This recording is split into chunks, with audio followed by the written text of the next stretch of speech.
Hello tout le monde, j'espère que vous allez bien. On se retrouve donc aujourd'hui pour une nouvelle vidéo et je vais donc commencer avec un thriller, donc Le Martyre des Innocents de Tess Gerritsen. Alors c'est une nouvelle enquête de Rizzoli and Isles. J'adore ces deux personnages particulièrement. Alors j'ai jamais trop regardé la série télé, mais je sais qu'il y a quand même quelques petites différences. Donc on va retrouver Jane et Maura aux prises avec le passé de Maura qui va se rappeler à son bon souvenir au travers de sa famille. Et forcément, les deux vont mener l'enquête. Alors c'est quelque peu violent, c'est là aussi une histoire de famille avec des meurtres, de la vengeance et j'en passe. Et forcément, notre médecin légiste et notre flic vont se retrouver prises dans des choses qui les dépassent et c'est franchement top.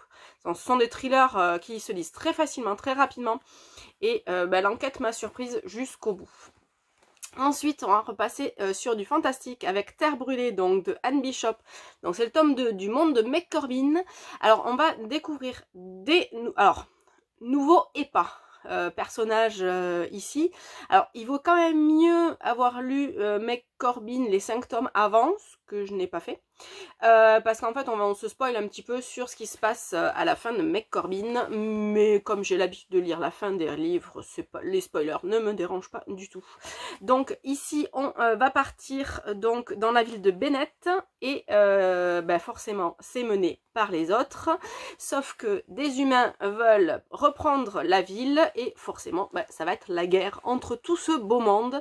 J'ai trouvé ça vraiment génial, comme d'habitude avec ce que fait l'autrice, ça nous entraîne à la suite des personnages, on ne sait pas où donner de la tête, l'alternance de point de vue entre des humains, des métamorphes et d'autres personnages, forcément ça nous tient en haleine et jusqu'au bout on se demande vraiment ce que ça va nous réserver et j'ai beaucoup aimé être étonnée par la fin de cette aventure.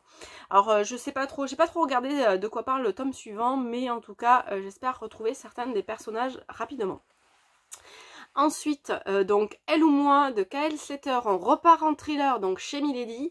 C'est l'histoire de deux femmes, donc Amber qui rencontre Ben et la mère de celui-ci, je ne sais plus comment elle s'appelle.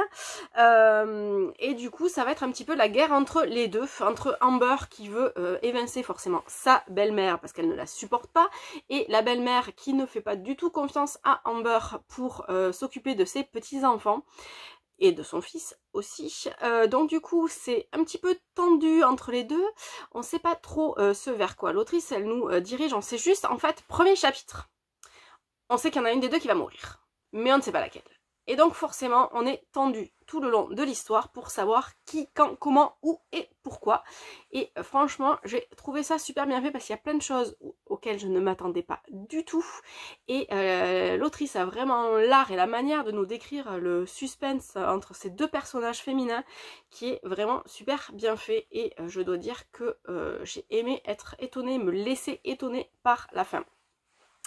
Ensuite donc le tome 4, 5, je sais même plus, des Elsersmen, donc celui-là je l'attendais avec impatience depuis un moment, je crois que c'est le 5 et oui c'est le 5 et du coup on va découvrir Preacher, donc le père de Eva qui va nous raconter son histoire, donc sa rencontre avec la mère d'Eva et tout ça. Donc on va faire un passé présent.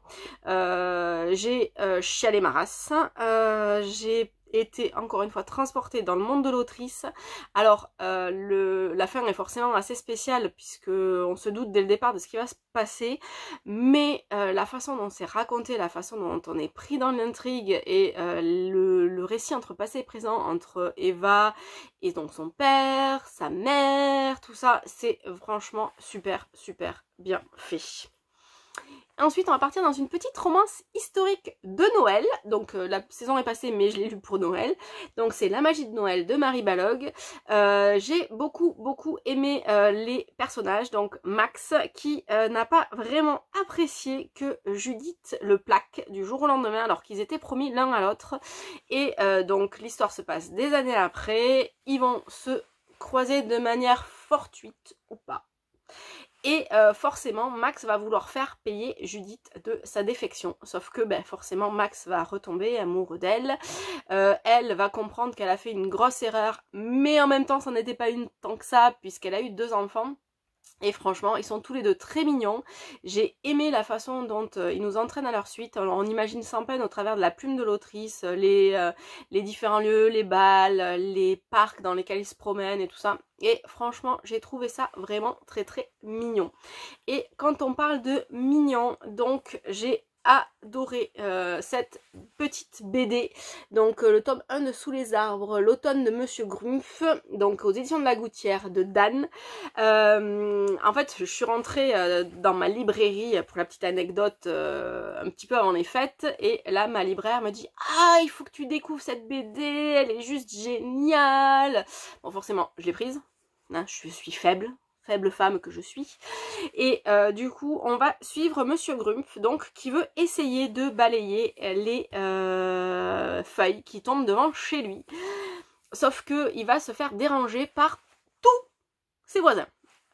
Un qui a besoin, qui lui ramène le cerf-volant qui s'est bloqué dans les arbres, l'autre qui a besoin, qui l'aide à ramasser des glands pour l'hiver.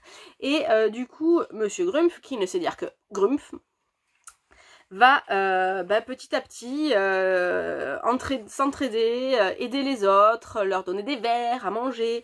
Et les dessins sont vraiment trop mignons. Et forcément, au bout du compte, le pauvre, il va se retrouver avec un monticule de feuilles juste devant sa porte et être un petit peu démoralisé. Sauf que l'entraide aidant, tous ceux qu'il a aidés auparavant vont revenir l'aider à lui aussi. Et franchement, c'est vraiment trop mignon la façon dont l'histoire se termine et tout. Et j'ai tout simplement adoré. Alors je suis hyper curieuse de voir ce que le prochain tome va nous réserver, parce que vraiment c'est une BD qui parle d'entraide, d'amitié. J'espère vraiment qu'il y aura une petite histoire pour la suite.